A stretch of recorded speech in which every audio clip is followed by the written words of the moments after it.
Good afternoon. I'm Olivia Nelson and I'm Head of Events and Communications here at ASPI.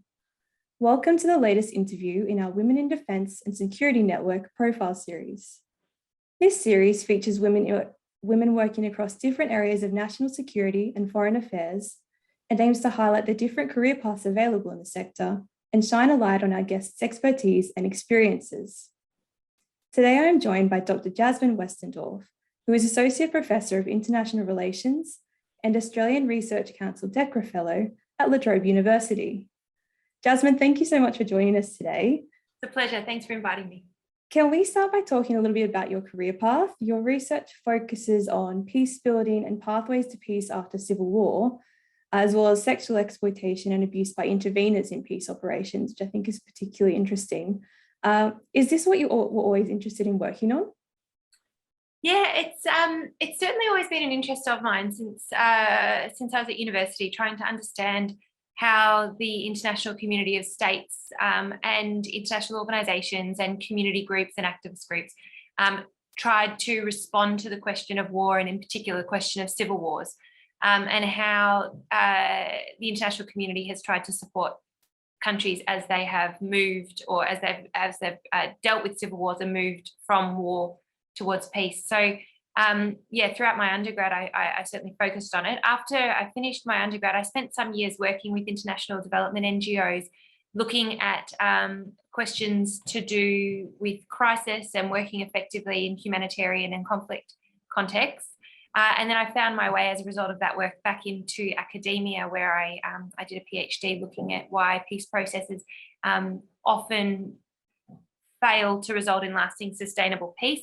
And that's then sent me on the research trajectory that I've been on for the last 10 years or so, looking at a combination of why peace processes fail and what the challenges are to the establishment of lasting, stable peace, and how it is, or what it is about the way that the international community gets involved and shapes those processes that can create situations of ongoing instability, where the goals of peace processes and peace interventions haven't been achieved. Yeah, and following on from that, I'd like to ask you a bit more about peace processes. You're currently working on two projects. One is focusing on building better peace and exploring alternative pathways to peace after civil war. What are some of those other pathways, and how important is the inclusion of women in the peace process, in your opinion? So in terms of the alternative pathways, one thing that I've been sort of grappling with for a number of years now is how, in situations of complex civil war, there's been a growing sort of coalescence around the idea of comprehensive peace negotiations. Essentially, the idea that everything should be on the table at the time of the peace negotiation, and that peace agree, or the hopefully resulting peace agreement from that, sets the foundation for a particular society and country to consolidate peace over, a very long term, 15, 20 years. My research has suggested that there's a real risk with that approach, that peace agreements capture a particular moment in time but may not actually have enough flexibility to respond to conflict dynamics as they shift and change, which they do basically immediately after the moment of the signing of a peace accord. And so by looking at the alternative pathways, what I've been trying to look at is cases where there hasn't been such a focus on comprehensive peace negotiations, and where, for instance, in the Basque Country, the peace process was very much led by civil society and activist organisations, and was between them and the armed group fighting or claiming to fight on their behalf, rather than a more classic negotiation between state and state-like actors. So in that research, I'm trying to, understand how other places have approached that peace building and peacemaking process where there hasn't been that large international involvement in peace negotiations. In terms of the involvement of women, that's certainly one interesting aspect. I mean, there's an enormous amount of literature that shows now that peace negotiations where they include women have better outcomes along a range of matrices and indicators. The problem for me, or the question that's still open for me, is that the push to include more women in peace negotiations, I think, can lead to a really tokenistic inclusion. There are certainly examples and testimonies from women who've been involved in some peace negotiations where they felt that they weren't able to contribute their wealth of expertise and knowledge and bring their networks and influence to bear on a peace process, because they were excluded at the table from those who were supposed to be on the same side of them.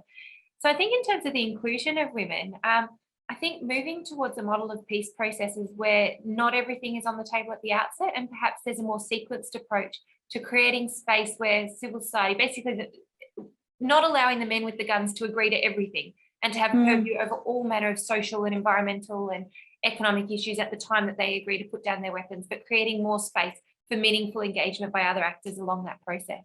And I guess one of the challenges in terms of inclusion of women is getting beyond that tokenistic approach. You know, there needs to be actual inclusion and representation, not just of women, but of all of society, really, if we want, you know, the interests of a whole society to be included in the kind of negotiations.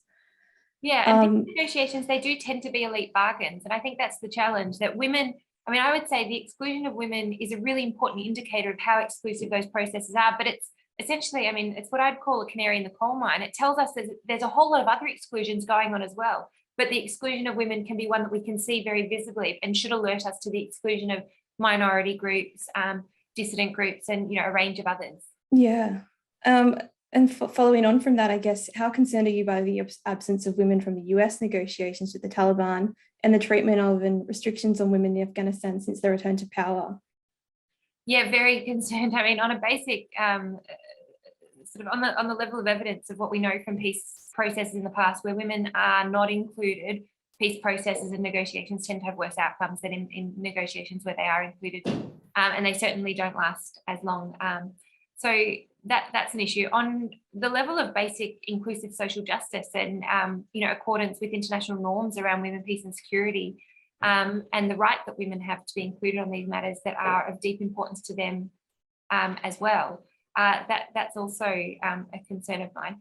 I guess it highlights to me how fragile the commitment to inclusivity actually is when it comes to hot conflict.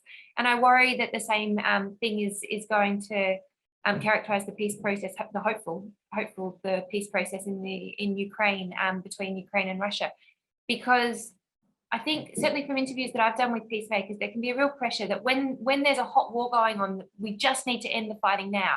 And so rather than pushing for a robust process, there can be a sense of we just need to get to the table with the basic minimum that we can do that with at the moment. And I understand that pressure. I mean, obviously stopping fighting is critically important, but that's why I would suggest that we try to find a way to do that, but also create robust, deep opportunities for engagement of women and other groups in those various processes. Yeah, maybe something sort of a framework, I guess. You know, we're agreeing to this now, but the negotiations will continue on X, Y, Z things, and you must be coming to the table in a kind of continued way. Yeah, and the international community has enormous capacity to refuse to facilitate negotiations that aren't representative or that are elite driven. And I would say that the international community should be interested in doing that, because where peace negotiations represent just an elite bargain between, colloquially, between the guys with the guns, we know that they're not going to hold, they're not going to last. And I think there should be a greater interest in pressuring those elites into a more inclusive and more robust peace process, because otherwise it's a waste of everyone's time and resources, and it's likely to create ongoing harm and ongoing exclusions and disenfranchisement with the peace process and with the international community's role. Definitely agree there. Your work also focuses on sexual exploitation and abuse by interveners in peace operations. And this is something you wrote about in your book, Violating Peace, Sex, Aid and Peacekeeping. Is this problem being adequately addressed? Is this something that's increasing, or what's happening there? It's a problem that has, I wouldn't say it's increasing, but it's a problem that permeates every peace operation and humanitarian operation. I mean, what the Me Too movement over the last number of years has shown is that anywhere where there is a large imbalance of power, there will be abuses and exploitation. And certainly the contexts into which peacekeeping operations are deployed are characterized by deprivation, desperation, often disconnection from family and other support networks. And it means that people, women, children, men, are in very vulnerable positions and are liable to be exploited by individuals or groups within peacekeeping and humanitarian operations that have the desire to act with relative impunity.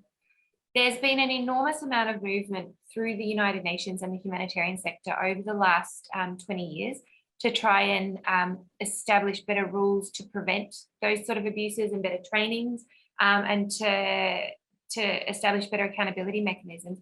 They've been very successful in some ways, but they're plagued by ongoing challenges, some of which are that this remains an issue that a lot of senior policymakers and senior political actors don't see as critical. And what I've shown in my research is that I've been able to track, looking at the peace processes in Bosnia and Timor-Leste, how the perpetration of those abuses undermined the goals that justified, that animated those peacekeeping operations in the first place. They critically undermined all aspects of what those peacekeeping operations were designed and resourced to achieve. And hopefully there will be a greater recognition that this is not just an issue, a gender issue, something that's shunted off to the side as a code of conduct issue, some bad apples who don't know or don't care, but that it's actually an issue that goes to the heart of how international personnel interact with local people and communities who they've been sent to protect and work with, and how the very personal choices that personnel make around their sexual and personal relationships and behaviours can have serious political effects, and should be taken seriously as such. So there is work to be done, but there's certainly much more that needs to be done in terms of political will, resourcing, and reframing the response to that issue so that it's not seen as just a HR code of conduct issue, but an issue that goes to the heart of how peace operations and humanitarian operations actually work and how their personnel operate on a day-to-day basis. Yeah, I mean, it sounds like if it's undermining the effectiveness of an operation and, the UN's losing credibility, surely, things do have to change, I guess, slightly quicker.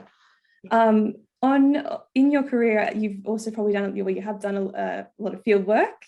And I think this is something that our network have probably thought a lot about, or maybe it's something that they're excited to get into.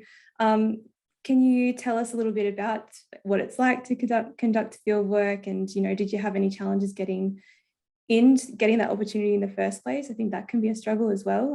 Tell me about that. Yeah, it's a tricky thing, because I think a lot of work requires robust field work to provide the the insights and the empirical information and insights to ground a robust analysis. But particularly as an academic, I mean, we do, for those of us who are academics, our work is quite separated from what goes on in the organisations and in the context that we might be studying. So it can be very difficult. I mean, to be perfectly honest, every time I undertake field work, I feel very anxious at the start and very frightened, because it's a gamble. I mean, it's a real gamble. I've become very used to the fact that often the week before I go on a fieldwork trip, and sometimes even the day that I arrive in a place, I may not have any interviews set up, despite weeks and dozens of emails and requests and phone calls and attempts to connect to people.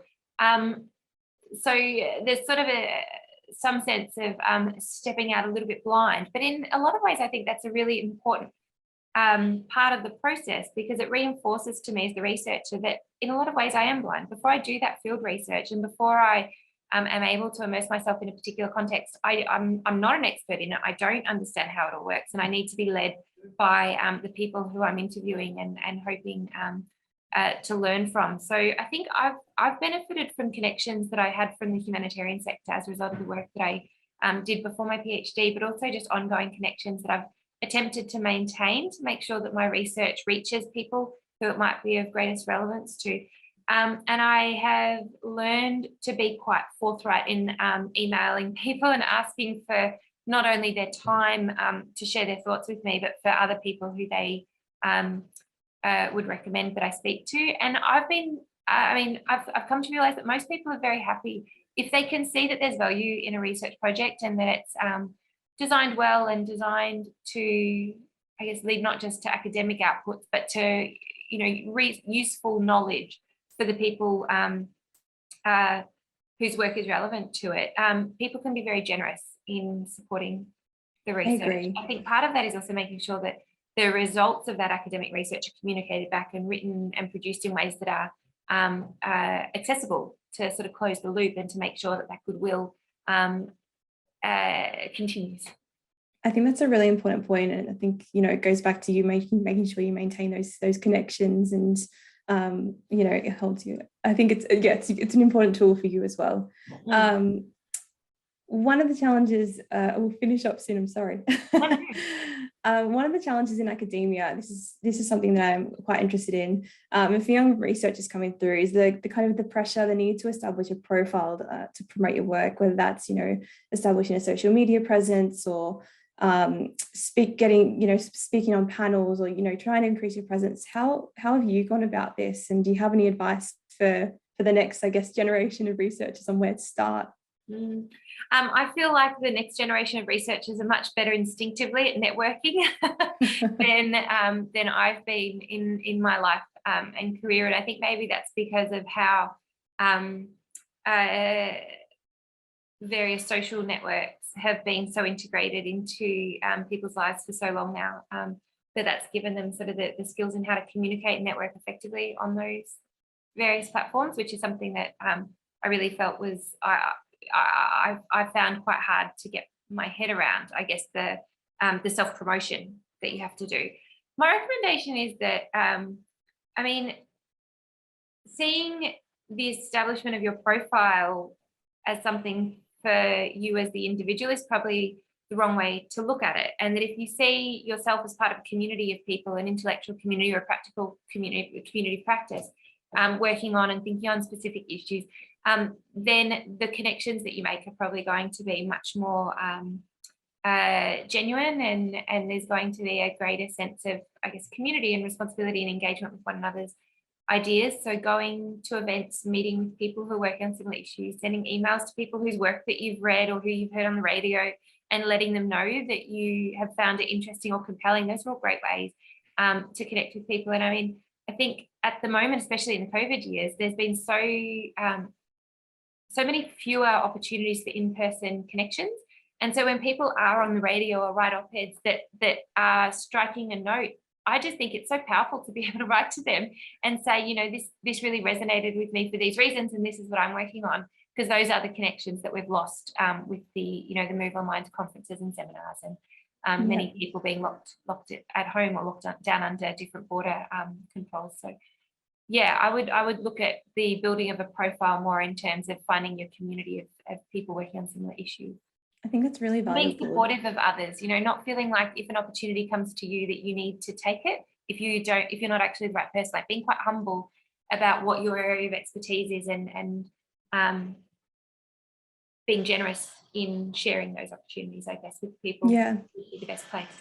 It sounds like you're part of it, part of a great community, to be honest. Yeah, well, I mean, I think that I've certainly found the community of scholars and practitioners and policymakers around women, peace and security issues to be enormously supportive and generous, especially in the way that they have, you know, welcomed early career researchers and graduate students and undergraduate students and others into the fold as, you know, people on an equal footing, rather than just as, you know, the youngsters who are learning.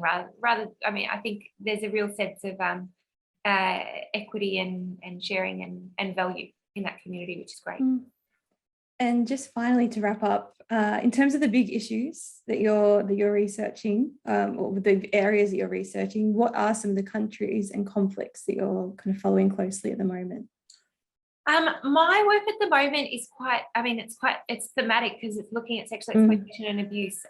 So I'm looking across lots of different contexts, to be honest. I'm looking at lots of examples where there are large-scale humanitarian crises to try and understand the perpetration of abuse and exploitation by civilians rather than by military and police peacekeepers. So I've been looking at the Syrian refugee communities in Lebanon and Jordan, the Mediterranean migrant communities and camps in Greece and Italy. I'm obviously following the awful situation and war in Ukraine very closely, as I think most of us are at the moment. So it's, I guess my areas of focus are quite broad, which is quite refreshing in this sort of project. Yeah, I think the civilian angle is quite interesting. I guess that's a real worry where, you know, you've also got climate change on top of these conflicts, and, you know, food shortages. You know, Afghanistan is one area where that's a real issue as well at the moment. So I think, it's just, a lot of awful situations happening in the world at the moment, unfortunately. Yeah, we really are. When maybe I'll just ask one more question to finish on a slightly brighter note. We always like to ask our guests if there's a book that they're reading they recommend or a podcast that they're listening to. So do you have any recommendations? I'm not a podcast listener, unfortunately, at the moment. I have been reading lots of bits from lots of books at the moment. I've been really enjoying Sarah Phillips' book on When There Was No Aid, looking at what happens when the international community is not actually sort of front and center in the response to a conflict.